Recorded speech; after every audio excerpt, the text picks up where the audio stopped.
kapag ang Lord nagbago ng puso ng tao, sigurado totoo yung pagbabago sa buhay niya.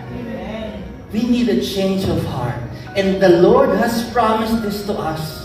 Kahit anong pagbabago, church ka man, magpunta ka bang church, baguhin mo man, ang pastor mo magbago, baguhin mo yung itsura mo, yung mga friends mo, baguhin mo. If your heart is not changed by God, you will go back to that sin.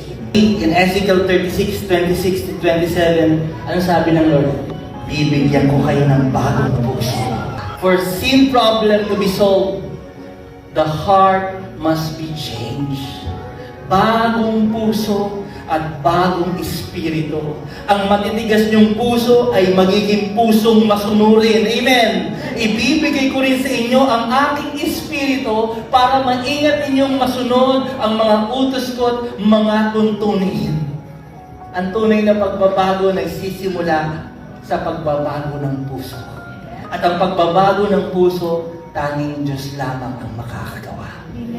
Kaya kung gusto natin ang pagbabago sa pamilya, sa mag-asawa, sa ating mga anak, pakilala natin ang Diyos sa kanila. Amen?